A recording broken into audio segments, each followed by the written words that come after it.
Hello, this is Pramit and this tutorial is about configuring SparkSQL on Eclipse IDE. There are multiple ways SparkSQL can be used, like SparkSQL CLI or notebook-like interfaces like Databricks Cloud. But being able to integrate SparkSQL into an Eclipse-like IDE environment might provide a lot of additional benefits. For example, we can seamlessly integrate Spark core codebase with SparkSQL codebase, which might already be present in terms of Java and Scala codebase.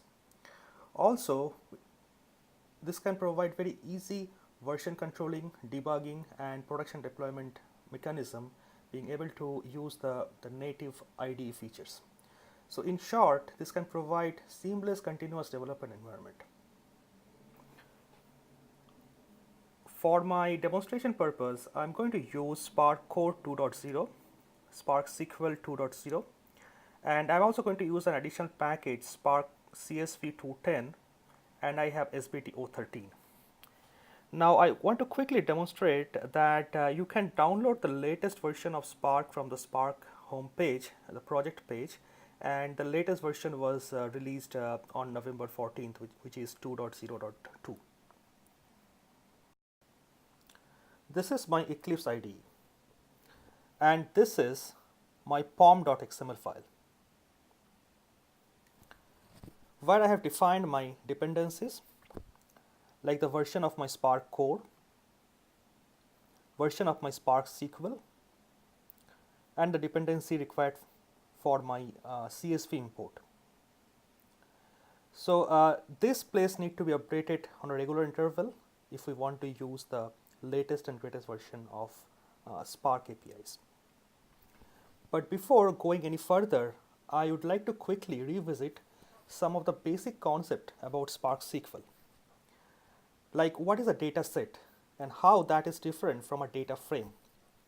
And for that, I want to refer the Spark SQL documentation homepage.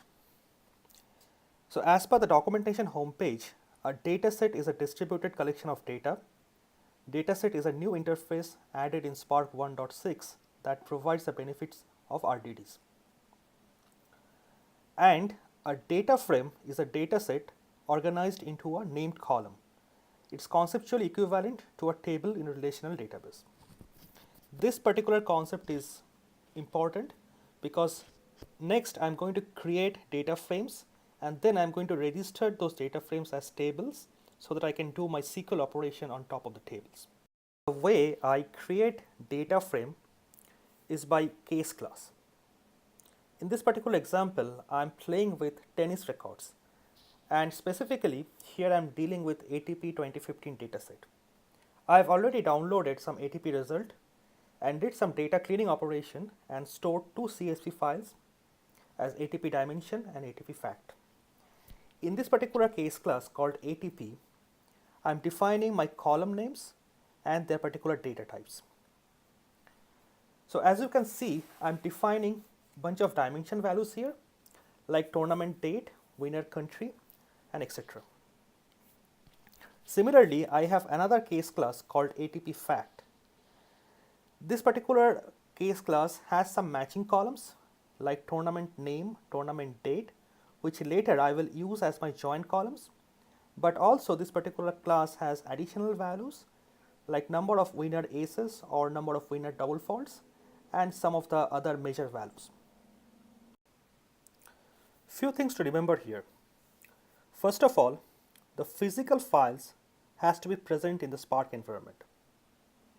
Secondly, the definition of the file should match exactly the way the case class has been defined. And thirdly, the file should not have any null values or blank columns until those scenarios has been explicitly taken care in the code. For example, I have few already processed and cleaned up files in my Spark environment. This particular file I'm going to treat as my ATP dimension file. Here I had made sure that the column definition are at par with my case class definition. Also, there are no null values or blank columns in this particular file. Similarly, I have another file to represent my fact case class. which is similarly matching the similar conditions that I mentioned before. So at this point of time, once I had made sure both my ATP and ATP fact case class has their corresponding files present in the Spark environment, the next step would be to create the main class or Scala main object and then invoke the Spark SQL queries to join these datasets. This is my Scala main object, and I'm going to call this as SparkSQL underscore tennis data. The first few lines are basic imports to make sure I have the required Spark and SparkSQL context available in this particular application. I'm not dealing with a Hive context here, so I have kept this commented out, but it's very possible to refer Hive metastores and bring Hive tables within the SparkSQL context and do operation on that. Next, I have defined the main method along with the Spark configuration for the application name, master, and the driver. And eventually, I will create Spark context and Spark SQL context.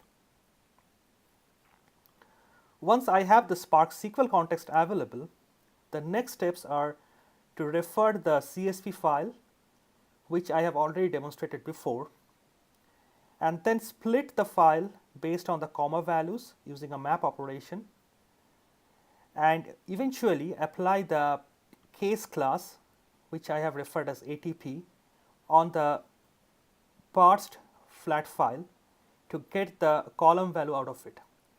I am doing implicit toInt or toDouble conversion operation on the columns if the data types are only integer and double.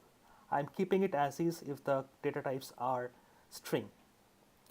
End of this operation, I will have a RDD ready or data frame ready.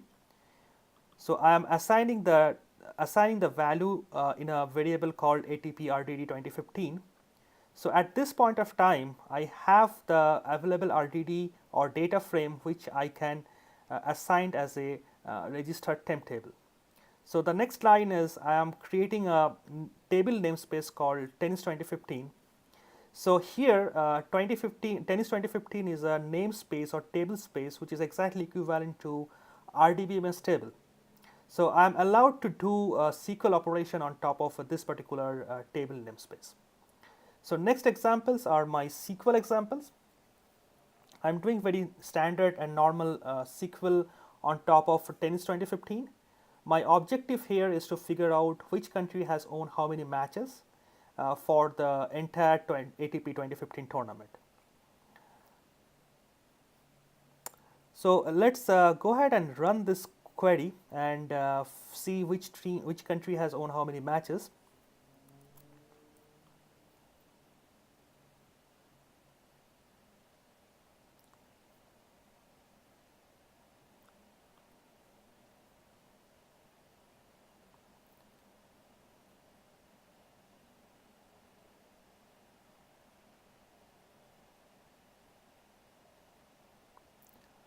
So by default, it will demonstrate only the first 20 records. So here I can see USA has won 520 matches, followed by Argentina, Italy, France, Spain, Australia, etc.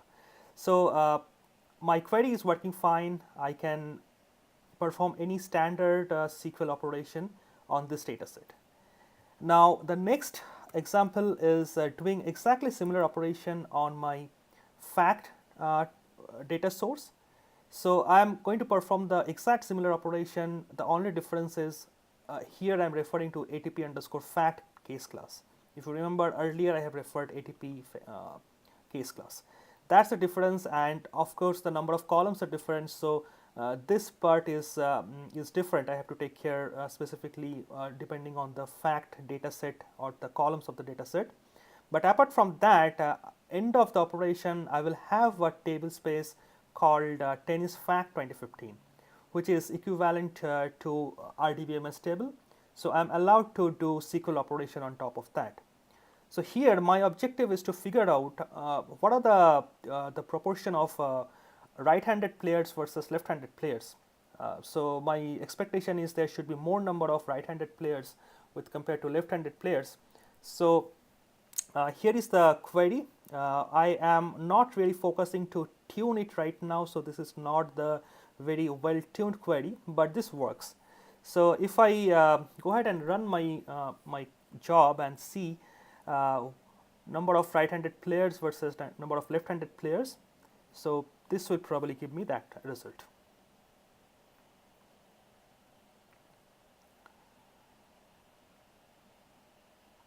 All right, so I have way more number of right-handed players with compared to left-handed counterparts.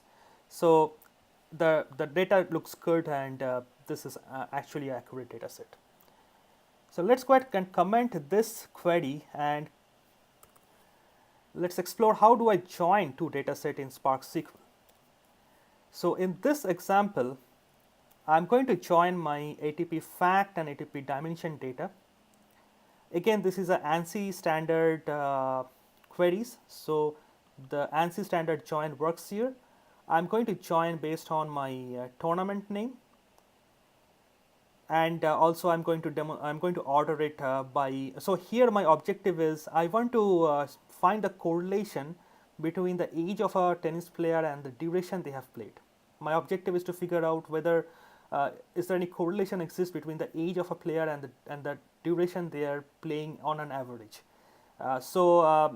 For this result, I need to join both my fact and dimension table or data set, and my final output is the name of the winner and then average age and average duration of game. So I'm going to execute the query. So let's see how the result looks like. And of course, I'm going to arrange it on a descending order of the average game time.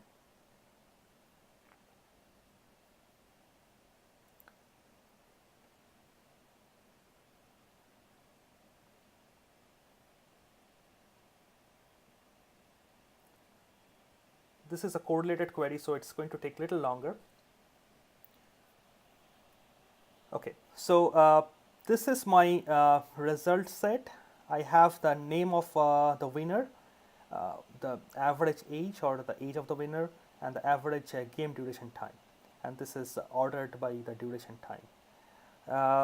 Of course, the players on under 25 have a better duration. I really haven't plotted in a graph and see is there a real correlation exist or not. But anyway, that proves the point that the SQL queries can be joined, and I can actually do a correlated queries in a SparkSQL. So that's pretty much all I had to demonstrate today, and I hope this is informative and helpful. So thanks for your time, and thank you very much.